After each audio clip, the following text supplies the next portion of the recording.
Saudara dan saudari yang terkasih dalam nama Tuhan, saya percaya setiap kita itu tidak mau sakit. Setiap kita itu mau agar tubuh badan kita itu sehat. Sebagaimana untuk mau melakukan aktiviti-aktiviti seterusnya. Apabila kita mempunyai penyakit dalam badan, semuanya akan mengganggu perjalanan kehidupan kita. Dan hari ini kita dibantu oleh Tuhan untuk mau sekali lagi mengatakan bahwa iman itu menyelamatkan. Kalau kamu masih teringat ya dalam pembacaan minggu yang lalu, di mana kita diajak untuk bertenang dalam menghadapi masalah dalam hidup. Walaupun ombak, ribut, badai datang, tetapi kita terus mau bertenang dan percaya bahwa Tuhan itu ada. Dan dalam setiap minggu-minggu hari dari Isnin sampai Sabtu minggu ini, kalau kita renung bersama, rumusan di dalam setiap pembacaan itu juga memperkatakan tentang penyembuhan. Dan dalam minggu ini kita dibawa di dalam pemahaman tentang mujizat penyembuhan Tuhan itu yang dapat memberi kita sekali lagi pengharapan. Di mana dalam setiap penyakit itu Tuhan hadir. Tuhan itu hadir begitu dekat bagi mereka yang sakit. Tuhan itu begitu dekat untuk mau menjamah, mengurapi, menyembuhkan bagi mereka yang percaya. Itu kasih Yesus yang begitu luar biasa. Saudara dan saudari, kita mendengar dalam bacaan pertama kitab kebijaksanaan bahwa Allah menghendaki agar manusia bebas daripada kematian. Dan bahwa Allah menghendaki agar manusia bebas daripada segala kuasa yang tidak baik. Karena Allah itu telah mencipta manusia sebagai gambar Allah. Seitulah Tuhan mau agar setiap manusia itu dapat mengalami keselamatan. Dan Dia tidak mau agar manusia itu jatuh dalam kegelapan. Tetapi manusia sendiri yang membuka pintu kuasa kegelapan itu masuk sehingga membuatkan kehidupan kita itu diganggu dengan kuasa-kuasa yang tidak baik. Seringkali saya mengingatkan kepada Anda semua supaya jangan sekali-kali membenarkan kuasa setan masuk ke dalam diri kita. Kalau kita membuka pintu kepada mereka ini, mereka akan masuk dan akan membuatkan kehidupan kita itu rosak. Seitu setan begitu cemburu dengan apa yang telah Tuhan lakukan tentang penyembuhan. Saya mengalami banyak pengalaman melihat bagaimana ya manusia yang mempunyai topeng dua dalam kehidupan. Satu pengalaman yang masih pada teringat sehingga sekarang apabila ya seorang anak itu mengalami kerasukan setan. Lalu ya Father bertanya kepada roh di dalam tubuh itu, "Kenapa kamu mengganggu manusia?" Lalu roh setan itu mengatakan, "Saya tidak ganggu manusia, mereka yang mengundang saya datang untuk memberikan kesembuhan, memberikan kekuatan, memberikan apa yang mereka inginkan. Saya datang." Siapa yang mengundang? Manusia yang membuka pintu kegelapan kepada mereka. Lalu saya mengatakan, anak ini tidak berdosa. Kenapa ganggu anak ini? Saya dibayar oleh tuannya. Saya dibayar untuk dibangunkan kembali, untuk membuatkan anak ini sembuh. tetapi mereka tidak akan sembuh. Saya akan membuatkan mereka keliru. Saya akan membuatkan mereka itu sembuh, tapi sakit kembali, sembuh, sakit kembali, sembuh, sakit kembali. Saya akan menghisap darah mereka perlahan-lahan sehingga mereka itu sengsara dan mati. Saudara, itu jelas. Lalu dia mengatakan kepada saya, "Kamu siapa?" "Aku utusan Tuhan. Yesus Kristus itulah Tuhan penyelamat dunia. Jangan sebut nama itu. Saya benci nama itu." Kamu lihat bagaimana setan itu begitu membenci pekerjaan pelayanan Tuhan. Itu pembacaan pertama mengingatkan kepada kita supaya jangan sekali-kali membenarkan kuasa kegelapan memasuki di dalam kehidupan kita. Karena mereka itu cemburu melihat pekerjaan Tuhan itu yang mengganggu rancangan mereka. Pembacaan kedua pada hari ini daripada Rasul Paulus kepada umat di Korintus. Mereka hidup dalam pelayanan kasih, iman, dan dikatakan dalam kata perbuatan dan pengetahuan, serta untuk membantu orang yang bukan hanya memberi, tetapi juga dalam segala hal agar mereka juga selamat. Jadi konsep utama di dalam pembacaan kedua adalah untuk melengkapi kekurangan kepada saudara-saudara kita. Bagaimana manusia mau hidup bersatu dengan orang lain. Bukan hanya memberi, tetapi mau membantu kekurangan, melengkapi apa yang tidak lengkap kepada saudara-saudara yang memerlukan. Saudara terkasih, dalam Injil hari ini kita melihat dua peristiwa penting. Peristiwa yang begitu besar di mana Yesus menyembuhkan orang yang sakit. Orang yang mohon kesembuhan itu ialah Yairus, seorang ketua kepala ibadat, di mana anaknya ini sedang sakit tenat dan hampir mati. Dan begitu juga ada seorang wanita sakit pendarahan selama 12 tahun yang sudah tidak mempunyai apa-apa lagi, di mana dia begitu membutuhkan pertolongan daripada Tuhan. Harta benda habis digadai untuk membeli obat dan rawatan dan sebagainya. Dan saya percaya Yairus dan juga wanita ini sudah melakukan banyak cara pengobatan namun belum berhasil. Sehingga pada alternatif yang terakhir di mana mereka mendengar bahwa Yesus akan datang ke tempat mereka dan mereka begitu sungguh-sungguh ingin mau bertemu Yesus dan meminta belas kasihan daripada Yesus. Mereka datang dengan penuh iman. Mereka datang dengan penuh kerendahan hati dan mereka percaya bahwa Yesus dapat melakukan mujizat.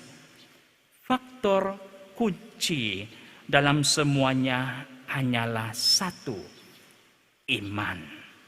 Kalau kita mempunyai iman seperti mana Yesus mengatakan kepada wanita itu, "Hai anakku, imanmu telah menyelamatkan engkau." Dan juga mengatakan kepada Yairus, "Jangan takut, percaya saja." Bukankah itu kata-kata yang kita dengar sebentar tadi melalui Injil, di mana Yesus mau mengingatkan kepada kita supaya melalui iman, kepercayaan yang ada kepada kita, dan kita akan diselamatkan. Jangan takut. Itu ayat yang digunakan kepada kita oleh Tuhan untuk mengatakan bahwa melalui iman yang ada dalam diri kita, maka kita akan dapat sembuh. Saudara, hidup itu cuma sekali. Perbuatkanlah hidup itu dengan penuh berarti. Tentu saya percaya pengalaman yang dialami oleh kedua orang itu, yaitu Yairus serta wanita, ini mungkin tidak jauh beza. Permasalahan yang sama kita alami dalam hidup sekarang. Mungkin ada di antara kita sama seperti Yairus, seorang bapa yang begitu prihatin akan keadaan anak kita yang sakit. Bayangkan ya, kalau kamu mempunyai anak dalam keadaan yang sakit, yang tidak tahu apa penyakit, yang terlantar di rumah sakit, naik turun, masuk, keluar, tidak ada kesembuhan. Bapak itu menjadi panik, menjadi susah hati. Ya, pasti kita ada mengalami. Saya juga melihat sendiri di depan mata, di mana ada satu keluarga itu datang membawa anak mereka yang sakit. Dokter mengatakan tidak ada harapan untuk hidup. Dan dokter mengatakan bahwasanya penyakit itu sudah merebak ke seluruh badan. Ya, lalu air mata sebagai seorang bapa, sebagai seorang ibu, dan adik-beradik yang menyertai ketika itu datang untuk minta didoakan. Mereka menangis. Mereka semua merasa takut kehilangan anak ini. Mereka begitu mau mempercayai bahwa Tuhan berilah belas kasih. Itu yang terjadi seperti Yairus. Juga sama seperti kita. Ada yang berlaku seperti ini. Dan juga ada di antara kita sama seperti wanita yang 12 tahun. Penyakit itu yang tidak sembuh-sembuh. Kita juga mengalami perkara yang sama. Di mana kita seringkali berdoa, namun doa kita tidak dijawab Tuhan. Kita mempunyai penyakit yang begitu banyak, tetapi penyakit itu tidak pernah sembuh. Saudara, Tuhan memberi kita pengharapan melalui pembacaannya pada hari ini. Dia mau membantu kita agar mau membuka hati kita percaya. Tetapi apa yang terjadi kepada manusia zaman sekarang, mereka lebih mencari alternatif yang lain. Bila dikabarkan saja kamu mengalami penyakit, ayat pertama yang keluar melalui mulut mereka, pergilah kamu cari orang-orang yang pandai melihat. Mungkin kamu ada sakit dibuat orang, mungkin kamu itu terjamah oleh setan. Itu banyak. Saya baru saja didatangi oleh seorang anak yang datang berjumpa dengan saya. Kebetulan dia itu demam. Cuma demam. Tapi orang-orang jiran mengatakan, kau kena pegang hantu. Bagus kau pergi jumpa dukun. Bagus kau pergi jumpa minta tengok-tengok apa penyakit dalam tubuh kamu. Tetapi mereka itu juga selalu pergi sembahyang. Mereka juga selalu mengikuti misa kudus. Mereka juga selalu sembahyang novena, Divine Mercy, Rosary. Bagaimana kita sanggup mau membuatkan Tuhan itu dibelakangi? Ada juga di antara kita itu yang memilih gereja pada peringkat yang paling akhir. Bila mereka sudah mempunyai penyakit, mereka berusaha cari dukun, obat mengobati, begitu. Tidak ada perubahan. Lalu last. Ayat itu sendiri keluar daripada seorang bapak ini mengatakan, saya sudah penat, Father. Penat masuk hospital, bawa anak saya keluar, masuk, keluar, tidak ada. Lalu saya pergi berjumpa banyak tempat. Tapi kong saya masuk, mana-mana yang orang bilang mengatakan dia pandai ubat, pandai membuatkan kita sembuh. Saya datang, tetapi tidak juga ada kesembuhan. Dan last, saya mau memijak kaki saya kepada gereja, minta belas kasihan Tuhan agar anak saya disembuhkan. Saudara, Tuhan itu begitu mencintai kita. Tetapi kita sendiri yang membuatkan agar tidak melihat berkat Tuhan yang begitu luar biasa. Ada kalanya kita harus mendengar bahasa Tuhan. Tuhan itu begitu dekat. Saya masih teringat satu perkara pengalaman yang tidak dapat saya lupakan. Di mana pada petang itu, ya, setelah selesai membuat misa kudus daripada kampung sebelum COVID ini melanda dunia, ya.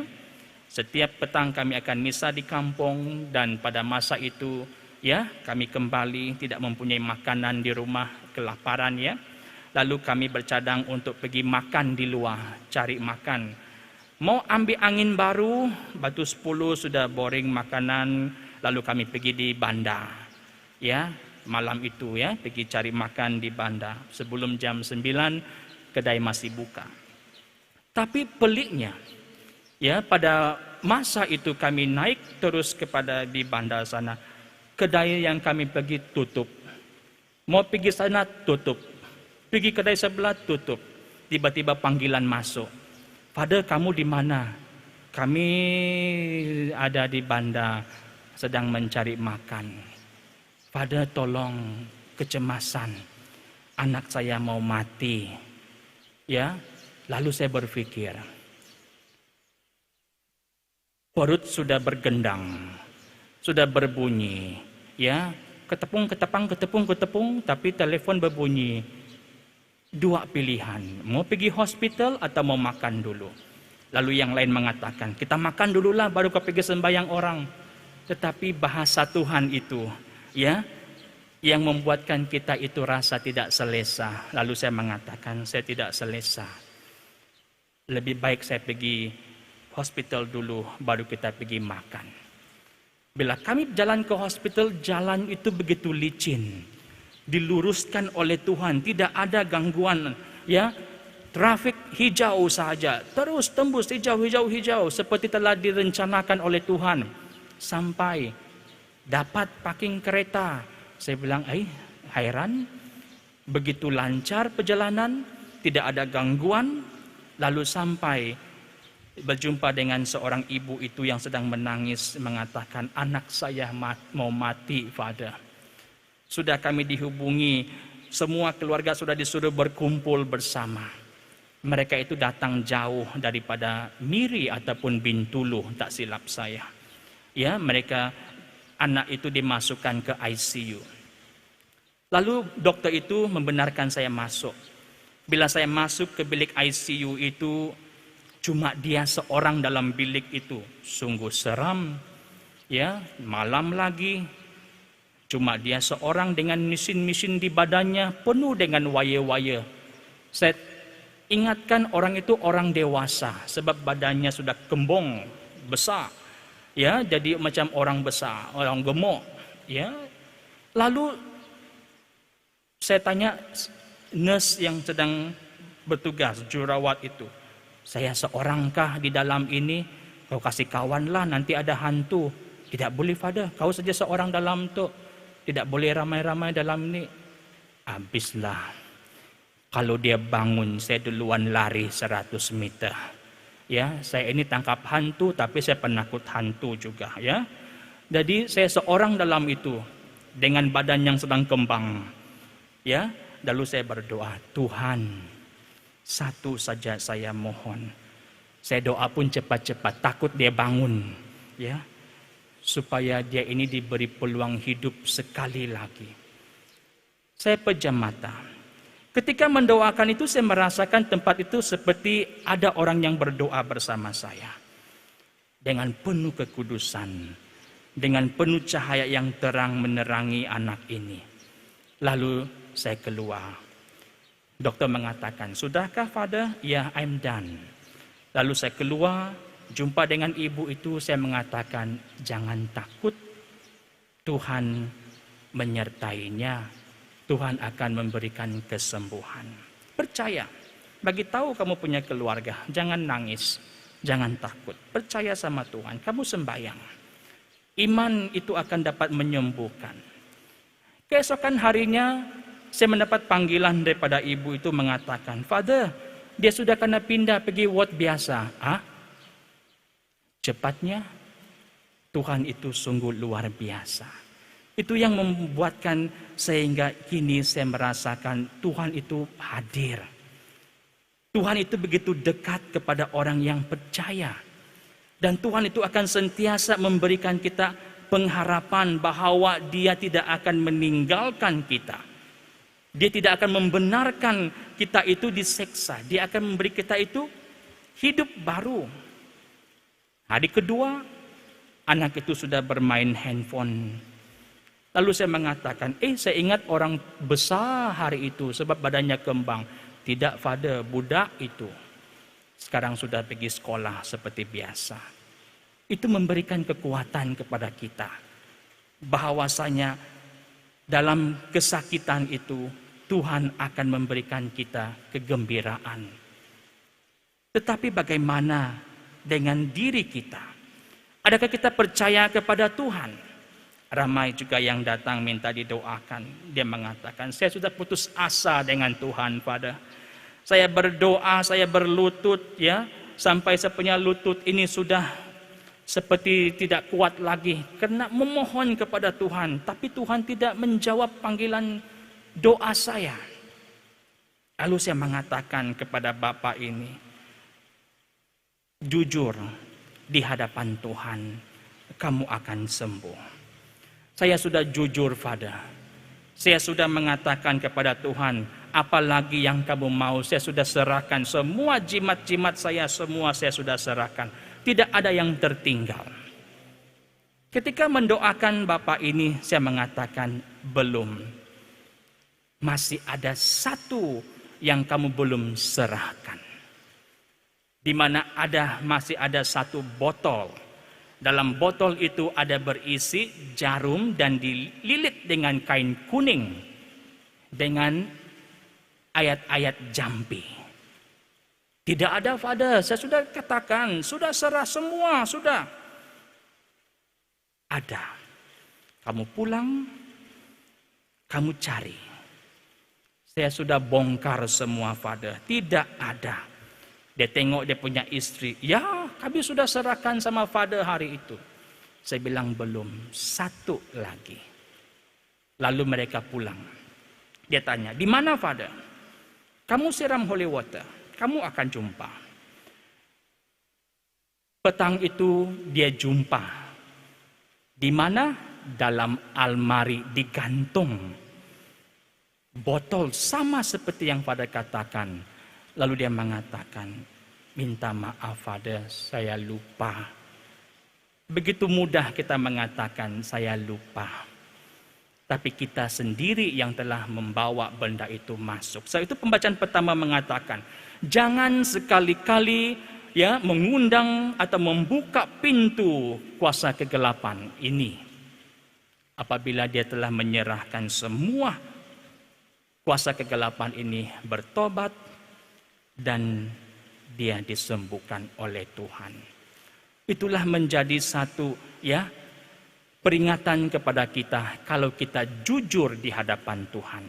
Kalau kita bersih di hadapan Tuhan, kita akan diselamatkan. Tetapi setan tidak akan diam. Setan akan sentiasa mau mengganggu mana-mana yang melakukan pekerjaan Tuhan ini. Seorang ibu datang kepada Father. Sebelum dia datang, Father setiap kali merasa sesuatu keganjilan dalam badan Father. Setiap petang, pada jam 5 petang, Father akan merasa sakit kepala. Ya. Dan leher ini seperti diikat, banyak garisan merah. Dan saya heran, apa penyakit ini yang mengganggu saya? Ya, lalu saya berdoa, mohon Tuhan untuk memberikan saya itu. Kalau ada orang yang melakukan sesuatu, dihapuskan. Beberapa hari kemudian seorang ibu datang. Dia mengatakan, Father, saya mau minta maaf. Kenapa minta maaf sama Father? Niat saya mau bunuh Father. Saya kasih dukun Father. Saya mau Father supaya cepat mati. Sebab Father sentiasa ya melakukan pelayanan ini. Saya mau Father cepat mati daripada dunia ini. Itu rencana setan. Setan akan menggunakan sesiapa saja untuk mau menghancurkan pekerjaan ini. Tetapi Tuhan itu ada. Tuhan itu hadir untuk mau melengkapi, untuk mau melindungi, untuk mau memberikan kita itu supaya jangan kita putus asa. Sama seperti perempuan 12 tahun dia menderita pendarahan. Ya, dia sentiasa mau menantikan Yesus yang akan datang menyembuhkan. Kita juga akan diberikan kedamaian kalau kita benar-benar percaya kepada Tuhan. Pengalaman-pengalaman yang kita alami itu mengajar kita untuk semakin kuat, untuk semakin tabah dalam apa sahaja masalah ataupun penyakit yang datang. Tuhan mengatakan tidak ada mustahil baginya. Karena Tuhan telah menciptakan manusia dan Tuhan juga yang akan memberikan yang terbaik kepada setiap kita. Dengan syarat jangan sekali-kali membuka pintu setan masuk ke dalam tubuh Anda ataupun dalam keluarga Anda. Injil hari ini membantu kita melihat bagaimana Yesus menyembuhkan anak seorang ketua ibadat itu, Yairus, hampir mati. Tapi Tuhan mengatakan, talitakum, bangunlah. Dan anak itu bangun. Dan Tuhan juga mengatakan kepada perempuan itu, hai anakku, imanmu telah menyelamatkan kamu. Dan Tuhan juga akan mengatakan kepada kita, semua yang sakit, semua yang mengalami gangguan di dalam kehidupan, Tuhan mengatakan, jangan takut, percaya saja bahwa Yesus akan datang untuk mau menyembuhkan diri kita dan memberi kita kehidupan yang baru. Oleh itu, saudara dan saudari, marilah dalam pembacaan dalam misa minggu ini kita sekali lagi diberikan keterbukaan agar kita dapat terus memandang kepada salib Yesus yang menyembuhkan. Terus berpegang kepada kekuatan kepada Yesus. Dan menanggalkan semua kekotoran, kuasa-kuasa kedukunan, kuasa-kuasa kegelapan yang membuatkan kita itu dikelirukan. Kita mau pegang Yesus. Kita mau agar Yesus itu mengurapi kita. Hanya ada satu jalan, yaitu iman. Iman yang akan membuatkan kita agar percaya, dan di sanalah kita akan dibentuk, disembuhkan, dan diberi